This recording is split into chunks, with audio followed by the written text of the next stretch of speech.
So this is a mixture of gym talk and real talk, and it's basically been inspired by really parents actually. A lot in the last probably 2 weeks. I've had about 9 different people say stuff to me, and it's basically been, and in fact, just going over it in my head now, I think everyone's been a single mother as well. Not to put the blame there, but in this case, you've got to accept some blame. And basically, it's been single mothers who've got sons and daughters, and in the cases of a few, the actual sons and daughters are depressed over their weight issues. And basically, I've had stuff like, well, I know my kid is overweight, but I don't want him to go, or her to go on a diet. Well, yeah, you kind of need your kid to go on a diet. So here, I'm just going to point out, and go, well, they're not fat. In some of the cases, the kids are fat as well. Like, they actually are noticeably fat. And in some cases, they are, yeah, just a little bit chubby. So I'll go through just an example, though, of the negatives. So in all the cases, being overweight will affect hormonal development. It puts stress on the joints and on the tendons and everything. It actually stops you growing to your correct height.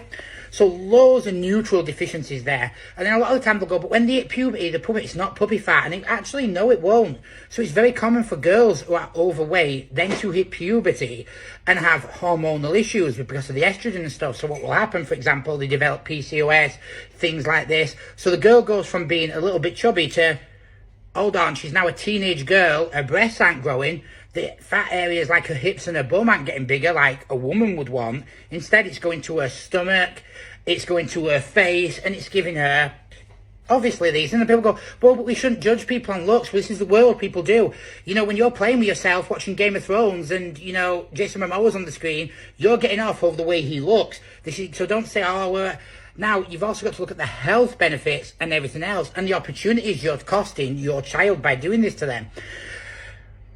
Even in the male ones, it can lead to low sperm production, low testosterone, which again causes them loads of problems later on in life. So we'll go through a basic thing here. It's not about starving your kid and putting them on the diet. It's about educating them on good food choices, especially kids who are athletes. I spoke to a mother this week whose son's a football player. Very, very good football player, but he's not physically in the capability to play a full match because of his fitness.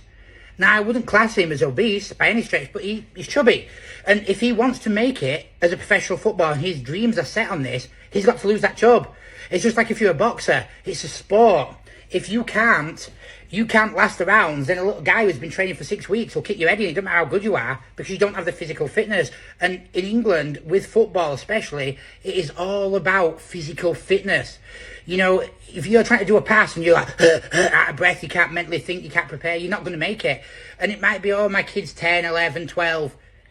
He's behind the pack. He's behind the pack, sweetheart. Doesn't matter how old your kid is. There's boxers who are world class at 11, 12. There's footballers. You go to the academies. You go to Liverpool, Manchester United, Chelsea, their academies. I've seen their academies. The talent is shit hot. And your kid isn't magically going to overtake them when he's older and sorts it out. By the time he's 16, it's too late. Harvey Elliott was 16, was already playing full team football. You know, and then people go, oh, yeah, but he might not. Yeah, but he might do. Do you want your kid to miss out on an opportunity of life-changing money and having a career he wants? When he's sat in McDonald's, he looks back and goes, really blame my mum. So what you need to do is you need to do it. You're not being a good parent. You're actually being a shit parent by allowing your children to get obese. I had someone not so long ago come to me and they're like, my daughter's 4 and she's on insulin. I'm really proud of her because she can use her own insulin pen. So I thought, oh, it's type 1 diabetes. You know, she's been born with diabetes, you know, poor girl. So I'm like talking, he's like, no, he goes, well, the issue is we have overfed her. A 4-year-old girl, 7.5 stone, that is more than some 10, 11-year-olds. What the fuck? It's more than some 13-year-olds. What the fuck? And I turned to him and he goes, you know, like, it's not her fault. Of course it's not her fault. It's your fault. You're a shit dad. And he goes, what? I said, you have given your child, you've been told by the doctors it's your fault. You've child abused her. You're as bad.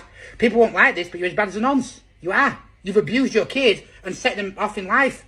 You're a child abuser. There's no way of doing it by feeding it. A 4-year-old doesn't get that overweight by herself if there's no issues. She don't buy her own food. You buy her the food.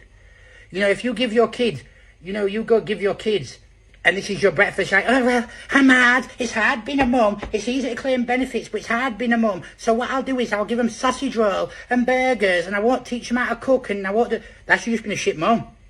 That is you as a shit mum or a shit dad. That is all it is. And there is no one to blame but yourselves. A good mum and a good dad, you know, them kids who are making stuff of their life, and you go in and you're watching parenting, you're just pushing them, and they're like, come on, maybe they're encouraging them in school, maybe they're encouraging them at a sport, dancing, whatever. They're the fucking good parents, because they're pushing their kid to be the best possible person they can be. You, I love my little boy. Here, take a hot dog. I love my little boy. Have a chocolate bar. You'll just make your kid fat. And later in life, he's going to be a loser. And he's following in the footsteps of his parents. So wise up.